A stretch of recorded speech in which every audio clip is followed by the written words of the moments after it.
Assalamualaikum warahmatullahi wabarakatuh. Perkenalkan, kami dari kelompok 7 ini akan membahas materi mengenai tahapan layar OC, yang dimana bagian kelompok saya mengambil pada layar ke-7 yaitu application layer, yang dimana kelompok saya beranggotakan 6 orang, diantaranya Anita Septiani Mustamin, Nugra Surya Pratama, Davina Alia Syakira, Muh Alif, Tri Putra Aditya, dan saya sendiri Siti Hajar Baharudin. Materi pertama akan dibawakan oleh Anita Septiani. Adapun definisi dari application layer adalah lapisan paling atas baik di OSI maupun di TCP atau IP model. Application layer adalah lapisan yang menyediakan interface antara aplikasi yang digunakan untuk berkomunikasi dan jaringan yang mendasarinya, di mana pesan akan dikirim. Protokol application layer digunakan untuk pertukaran data antara program yang berjalan pada source dan host tujuan. Ada banyak protokol application layer dan protokol terus dikembangkan. Application layer berada pada ujung protokol stack TCP atau IP. Application layer pada TCP atau IP adalah kumpulan dari beberapa komponen software yang mengirim dan menerima informasi dari port TCP dan UDP.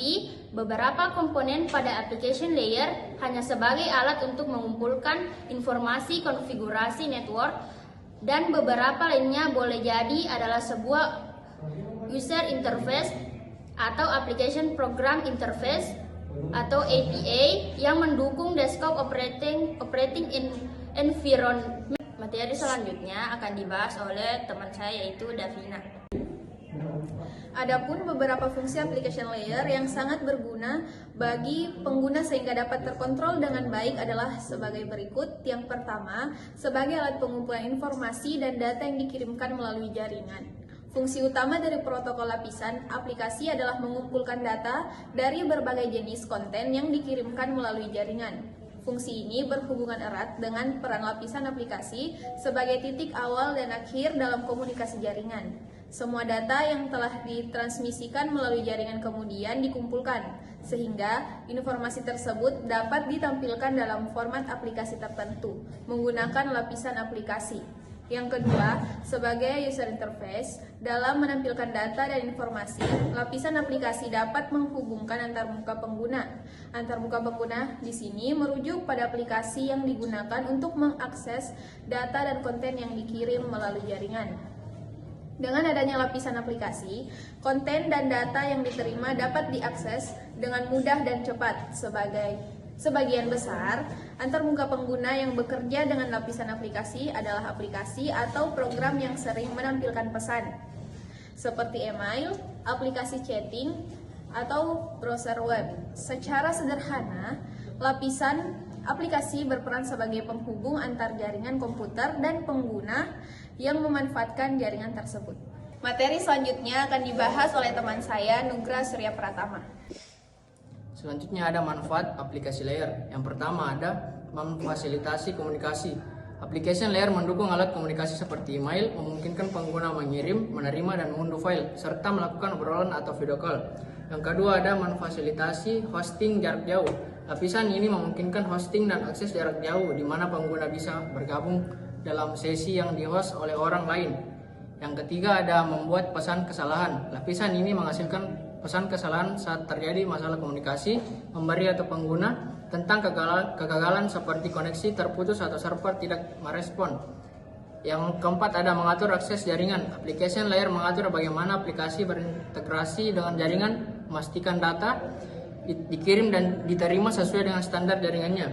Selanjutnya akan dibahas oleh Tri Putra Aditya. Adapun kelebihan dan kekurangan application layer. Yang pertama itu interaksi langsung dengan pengguna. Lapisan aplikasi memungkinkan pengguna berinteraksi langsung dengan aplikasi jaringan seperti browser dan email. Yang kedua, abstraksi layanan jaringan. Pengguna dan pengembang tidak perlu memahami detail teknis karena lapisan ini menyediakan antarmuka sederhana untuk layanan seperti FTP, HTTP, dan SMTP.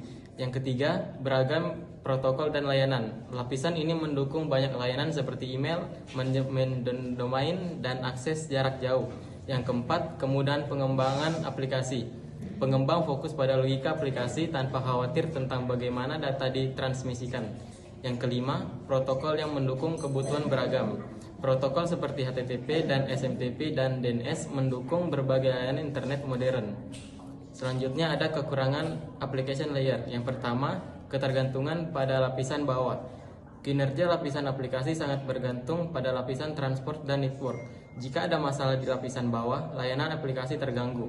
Selanjutnya yang kedua yaitu keamanan terbatas. Protokol seperti HTTP dan FTP tidak terenkripsi secara default, rentan terhadap serangan dan memerlukan versi yang lebih aman seperti HTTPS dan SFTP. Yang ketiga, overhead tinggi. Protokol di lapisan aplikasi menambah overhead, mempengaruhi kinerja jaringan karena format data yang lebih kompleks. Yang keempat, kurangnya standar konsisten. Protokol yang berbeda tidak selalu kompatibel, menyulitkan integrasi antara aplikasi. Yang terakhir, tidak menangani pengendalian koneksi. Lapisan ini bergantung pada lapisan transport untuk kontrol aliran data, pemulihan kesalahan, dan pemisahan paket. Materi selanjutnya akan dibawakan oleh Siti Hajar. Selanjutnya contoh penerapan pada kehidupan sehari-hari.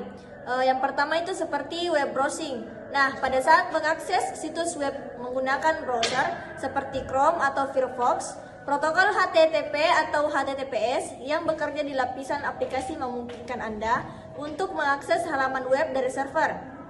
Selanjutnya ada email. Protokol seperti SMTP, IMAP, atau POP3 yang digunakan oleh aplikasi Gmail seperti Gmail atau Outlook yang mengirim dan menerima pesan. Selanjutnya media sosial. Nah, media sosial ini seperti aplikasi yang kita pakai sehari-hari, yaitu Instagram, Facebook, dan juga Twitter yang menggunakan lapisan aplikasi untuk memungkinkan pengguna berbagi pesan, foto, dan video melalui jaringan internet. Nah, selanjutnya video call atau streaming. Layanan seperti Zoom, Skype, atau juga Netflix yang menggunakan protokol lapisan aplikasi untuk menyediakan komunikasi suara dan video secara real time atau streaming konten. Selanjutnya transfer file. Saat berbagi file melalui layanan seperti Google Drive, Dropbox, atau FTP, lapisan aplikasi mengatur bagaimana file tersebut ditransmisikan melalui jaringan. Selanjutnya saat online shopping ini tentunya tidak asing saat kita berbelanja online melalui aplikasi seperti Shopee atau Tokopedia. Lapisan aplikasi menggunakan transaksi antar server toko dan juga aplikasi pengguna. Selanjutnya ada cloud service. Ini penggunaan layanan penyimpanan berbasis cloud seperti Google Drive atau juga iCloud yang merupakan contoh penerapan lapisan aplikasi yang dimana data yang diunggah, diunduh, dan diakses melalui jaringan internet. Pengaturan protokol dalam komunikasi terbagi jadi dua, yaitu yang pertama, client server. Sistem dibagi menjadi komponen yang berfungsi sebagai peminta layanan atau client dan pemberi layanan atau server. Yang kedua yaitu peer-to-peer, di mana sistem terdiri atas komponen-komponen yang fungsinya setara dan dapat saling melayani atau meminta layanan. Protokol dalam aplikasi layar atau layar application itu ada HTTP atau HTTPS.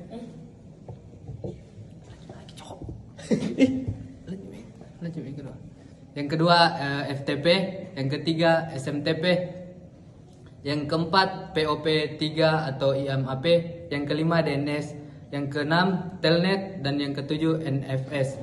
Segala protokol ini saling bekerja sama untuk menciptakan komponen yang saling tersusun dan kompleks dan membantu dalam